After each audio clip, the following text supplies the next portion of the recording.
mais uma aula de nossa EBD e nós estamos aqui na nossa sala dos adolescentes, faixa etária entre 15 e 17 anos.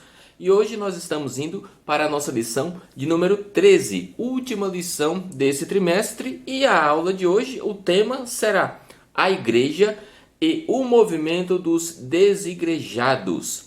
A igreja e o movimento dos desigrejados, que é aquele movimento em que pessoas se dizem cristãs, se dizem crentes, mas não participam de nenhuma igreja evangélica, ou que saíram das igrejas evangélicas às quais pertenciam. Então, na aula de hoje, nós iremos discorrer sobre esse assunto, só que antes de entrar na aula de hoje, eu gostaria de refletir com você a respeito da nossa aula anterior, que foi a respeito de bullying. Só que antes de também voltar na aula anterior, que foi bullying, eu espero que de fato e que de coração você tenha passado uma semana abençoada, uma semana na presença do Senhor, uma semana aplicando aquilo que aprendemos e de maneira nenhuma aplicando bullying, mas sendo alguém que ensina e instrui as pessoas a não praticarem esta atitude tão ruim que foi o tema da aula anterior. Então vamos lá.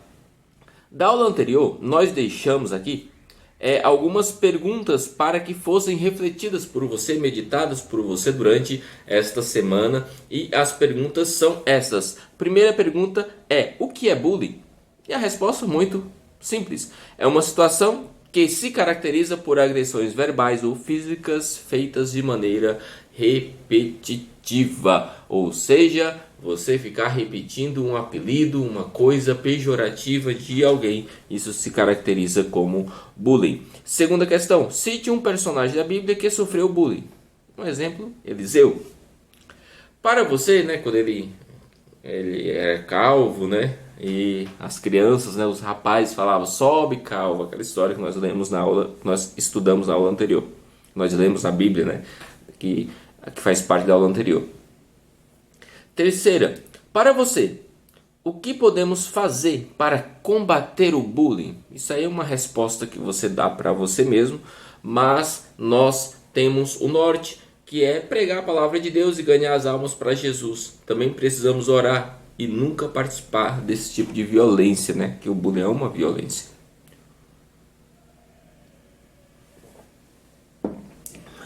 Quarta pergunta: como seguidores de Jesus, o que devemos promover? O bullying? Não, devemos promover o amor e a paz. É isso que, como seguidores de Jesus, precisamos fazer. E quinta e última questão é o seguinte: o que você diria para alguém que está sofrendo bullying? Como que você iria ajudar alguém que sofre bullying?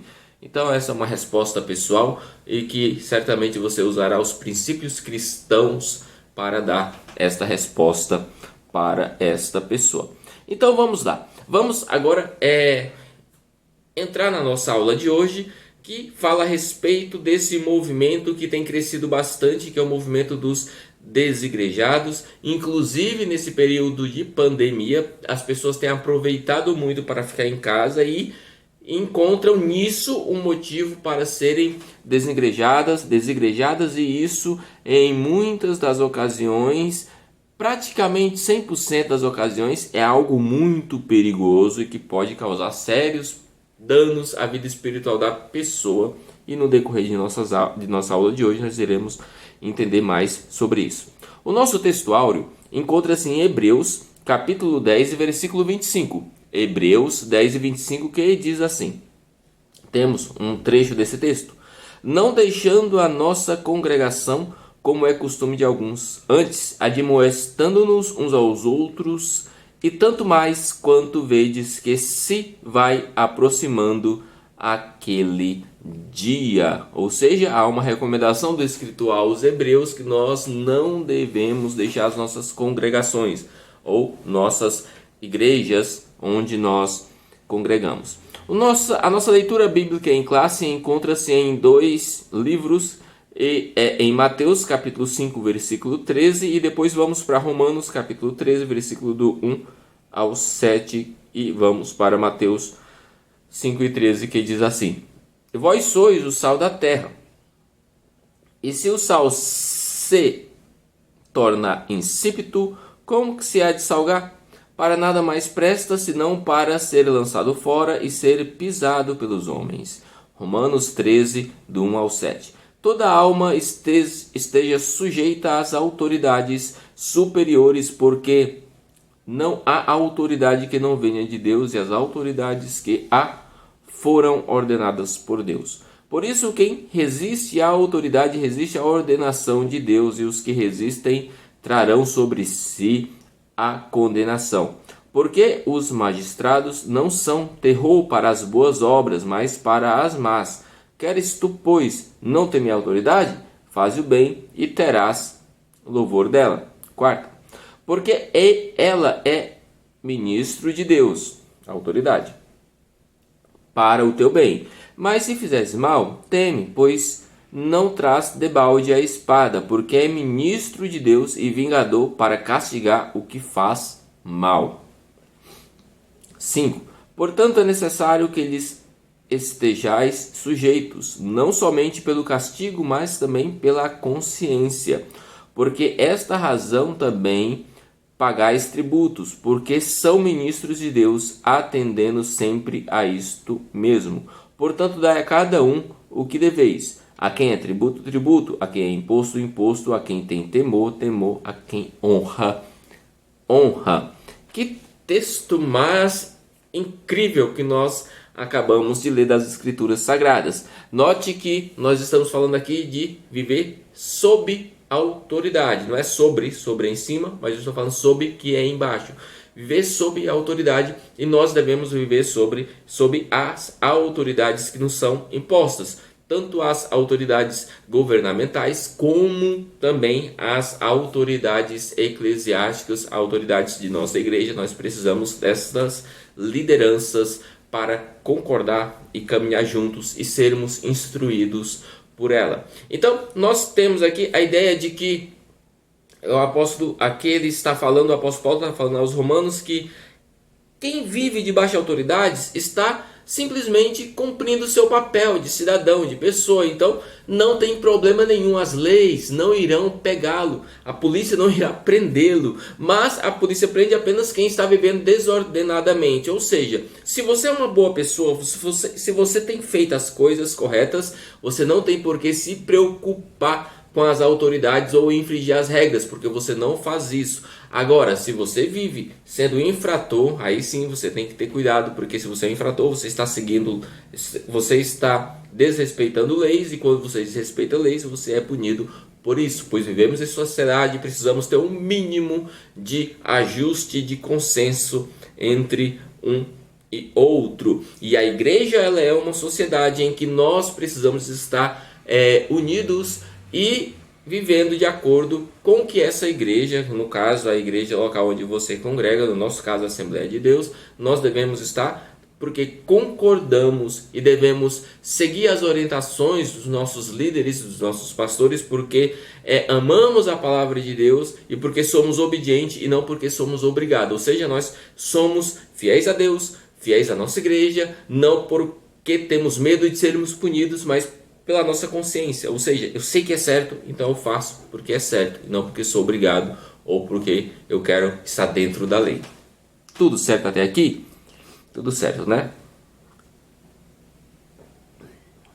Entrando propriamente no assunto dos desengrejados, no censo feito pelo IBGE em 2010, que foi feito com os evangélicos não determinados, ou seja, o censo de 2010 encontrou vários evangélicos não determinados. Esses evangélicos não determinados foi um grande número de pessoas, de brasileiros, que disseram ser evangélicos, mas eles não frequentam igreja alguma, ou seja, eles são crentes em casa. Inclusive, hoje em dia está havendo por aí também, eu já vi isso na internet, que há um kit Santa Ceia. Para aquele que é crente em casa, para aquele que é desengrejado, ele vai lá, se inscreve em um determinado site aí, e aí eles mandam o kit de Santa Ceia para que a pessoa tenha ceia em sua casa como se estivesse na igreja. Coisa que é absolutamente estranha, pois a ceia é um momento de comunhão, que entre os irmãos em que eles comungam a ideia de Jesus ter morrido por todos nós e também ter ressuscitado, obviamente. E isso é feito em comunhão na igreja, não em casa, não com apenas a família. E pois nós não estamos vivendo nenhum período de perseguição, você há de convir comigo. Então fica as perguntas para que nós possamos refletir. Pode um crente viver sem igreja? É possível. Eu falar que igreja, não estou falando de igreja de Cristo, que é a igreja visível, que eu e vocês somos. Não, estou falando de igreja, templo, instituição religiosa. É possível um crente viver assim? Olha, eu sendo honesto com você, eu falo que é possível, mas é muito arriscado. Por que é muito arriscado? Porque você não está junto de outras brasas. O que acontece quando você vai lá no churrasco, né? Você é adolescente, eu sei que você curte um churrasco gostoso. Você está no churrasco, estão lá assando aquela carne, aquela linguiça e aquelas coisas todas lá gostosas em uma churrasqueira. A churrasqueira ela contém os carvões lá. Tem carvão e o carvão está aceso. São vários pedaços de carvão ali aceso. Imagina só, se você tirar um carvão daquele, você retirar e colocar em um local isolado, fora dos outros carvões que estão ali, você pode observar que em pouco tempo aquele carvão que estava aceso, quente, porque estava junto com os outros, ele vai começar a esfriar, vai apagar, vai fumaçar e vai simplesmente deixar de estar aquecendo, enquanto que os outros vão continuar quentes. Um crente, quando ele está desigrejado, ele é justamente esse carvão que foi tirado para fora, ele saiu e agora ele está sozinho. É muito mais fácil ele apagar do que se ele estivesse na igreja junto com todos os outros. Entende? A complexidade da coisa não é impossível, mas é muito difícil um crente estar fora da igreja instituição, e se manter fiel a Deus, porque ele pode esfriar e pode inclusive apagar, chegando a morrer.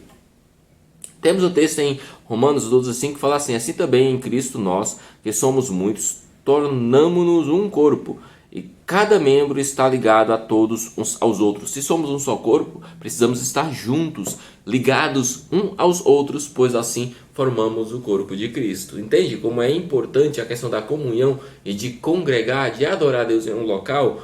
Pois onde muitos estão juntos, Deus se faz presente. Vamos continuar. Então nós temos um novo movimento. À medida que se aproxima a vinda de Jesus, o número de apóstatas só aumenta. Você sabe o que significa apóstata? Significa negar a fé, revoltar-se contra a fé, voltar atrás, desistir.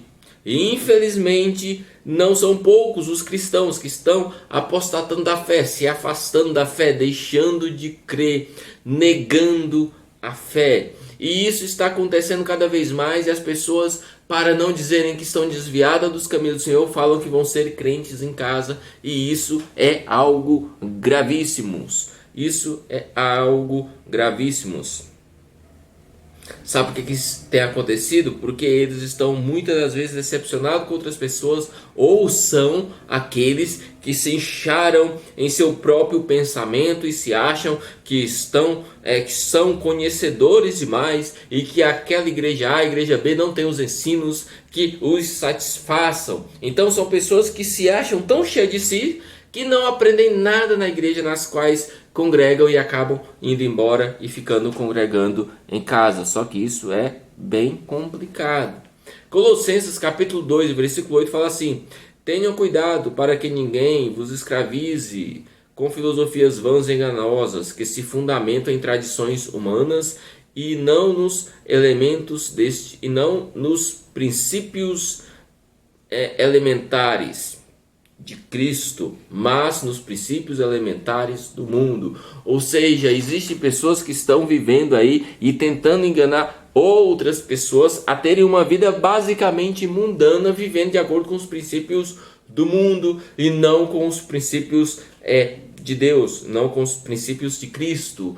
Então essas pessoas, elas falam bonito, elas falam de uma maneira convincente, que acaba muitas das vezes persuadindo-nos a fazer algo que não deveríamos fazer. E no caso dos desigrejados, começam a fazer com que a pessoa ela comece a imaginar que ela pode ser crente em casa, que ela não precisa mais estar junto com os irmãos da igreja. E aí é o início do fracasso de sua vida.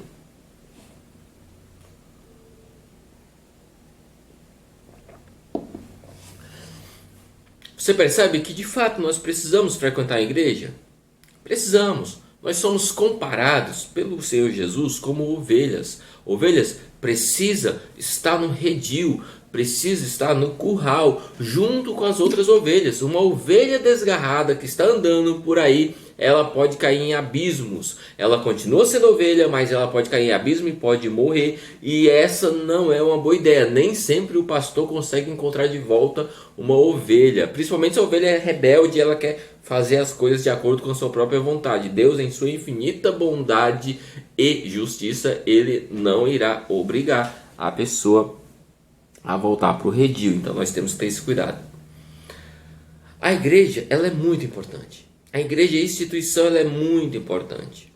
Porque é no local físico da igreja em que as pessoas mais têm contato com Deus. Sim, você tem muito contato com Deus em casa, você tem muito contato com Deus em qualquer lugar, você precisa ter contato com Deus 24 horas do seu dia, a todos os instantes, a todos os momentos. Mas as maiores manifestações que acontecem e a alimentação acontecem na igreja. Porque durante o dia, você há de convir comigo, a gente passa o dia muito ocupado.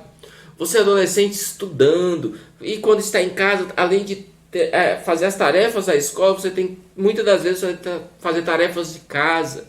Então, acaba que sufoca o momento em que você se dedica a Deus. E na igreja, ele é como um oásis, é um período em que você para tudo o que você está fazendo e você fala assim, ó, esse momento eu vou para a igreja, então esse momento eu vou dedicar a Deus. Então está mais relacionado à sua devoção e dedicação a Deus do que com o local em si. Entende? Você precisa adorar a Deus em todos os momentos, mas um momento exclusivo entre você e Deus, você encontra com mais facilidade na igreja, que tem outras pessoas que estão com os mesmos objetivos. Então, é aquela história da brasa aquecendo a outra brasa e aí todos mantêm-se aquecidos e acesos. As igrejas evangélicas, as igrejas cristãs, eu falo institucionais, não estão no mundo por acaso.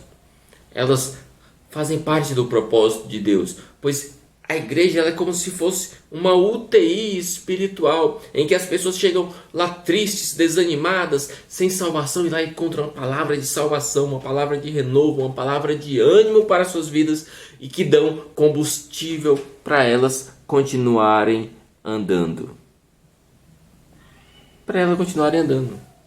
Então, na igreja, agora pensando na igreja de Cristo, você como igreja de Cristo, você tem algumas tarefas a cumprir. Você tem algumas missões. E aí nós vamos ver que missões são essas. Qual é a missão? Nós temos algumas tarefas dentro da missão da igreja. E a primeira é exaltar, adorar e glorificar ao Todo-Poderoso. A segunda tarefa é ser morada do Espírito Santo aqui na terra. 1 Coríntios 6:19 fala assim: acaso não sabeis que o corpo de vocês é santuário do Espírito Santo que habita em vocês, que lhes foi dado por Deus, e que vocês não são de si mesmo? Ou seja, como igreja eu preciso ser templo do Espírito Santo. Como igreja eu preciso revelar aos homens a sabedoria do Criador mediante a pregação e estudo da palavra de Deus. Como igreja eu preciso proclamar o Evangelho a toda de Jesus Cristo a toda a criatura. Mateus 28, 18 e 19. Nós temos essas referências. Portanto, vão e façam discípulos de todas as nações, batizando-os em nome do Pai, do Filho e do Espírito Santo. E isso é um mandamento que, como igreja, eu preciso cumprir. Fazer com que seus membros cresçam na graça, no conhecimento de Jesus Cristo, mediante o estudo sistemático da palavra de Deus. Efésios capítulo 4, a partir do versículo 12, fala assim: com o fim de preparar os santos para a obra do ministério, para que o corpo de Cristo seja edificado. 11. E ele se designou alguns para apóstolos, outros para profetas, outros para evangelistas e outros para pastores e mestres, até que todos alcancemos, agora versículo 13, alcancemos a unidade e a fé do conhecimento do Filho de Deus e chegamos à maturidade, atingindo a medida de plenitude de Cristo. Ou seja, é na igreja que eu vou exercer essas funções: ser pastor, ser evangelista, ser alguém dedicado ao ensino, ser um diácono. E isso eu exerço na igreja. Então você percebe o quanto que é importante estarmos na igreja? Na igreja nós temos algumas ordenanças. O Senhor Jesus, ele deixou pelo menos 2 ordenanças para a sua igreja, que é o batismo nas águas e a Santa Ceia. Vamos nos deter aqui a Santa Ceia. E a Santa Ceia tem como objetivo, eu já falei, relembrar a morte e ressurreição de Jesus. A Ceia do Senhor é para todos aqueles que são membros do corpo de Cristo e que estão em comunhão com Jesus Cristo. Ou seja, a Ceia do Senhor ela é um momento de comunhão entre os irmãos, para que eles possam refletir a respeito da morte de Jesus pela redenção dos nossos pecados. Então você entende o quanto que é importante, estarmos na igreja buscando e adorando a Deus? Temos que viver sempre em união, e o local que nós podemos exercer isso de fato como igreja é na própria igreja. O amor e a comunhão uns com os outros é o que nos identifica como igreja, como discípulo de Jesus. E isso nós podemos aprender na casa, na instituição, na casa que nós dizemos casa de Deus. Vamos ver aqui o que fala João 13 e 34, fala assim: novo mandamento lhes dou, amem uns aos outros como eu os amei. Vocês devem amar-se uns aos outros. Com isso todos saberão que vocês são meus discípulos, se vocês amarem uns aos outros. Então eu preciso amar meus irmãos, e para isso eu tenho que estar em comunidade, junto com todos, ali, adorando, bendizendo o nome de Jesus. Estar em uma igreja, fazer parte de uma igreja, é algo extraordinário. Você pode exercer as funções ministeriais que o Senhor tem, e depois você se prepara na igreja, e depois você sai para evangelizar e trazer mais pessoas, tanto para a igreja, a instituição, como principalmente para a igreja que é o nosso, que é o corpo de Cristo, que é a igreja invisível de Jesus, que é aquele ser salvo igual a eu e você. Então você percebe o quanto que é importante a igreja. A igreja é muito importante. Precisamos de verdade manter-nos sempre buscando a Deus, estando sempre à disposição da igreja de Cristo. Então, espero que você tenha refletido bem nesse assunto de hoje, que o bondoso Deus, que o bondoso Salvador, ele conceda a você como igreja saudável, membro da igreja saudável, e também sempre fiel a Deus, servindo a Deus em uma igreja, sem querer sair e montar a sua própria igreja ou ser crente em casa. Não, você é um crente que está junto com as outras brasinhas vivas.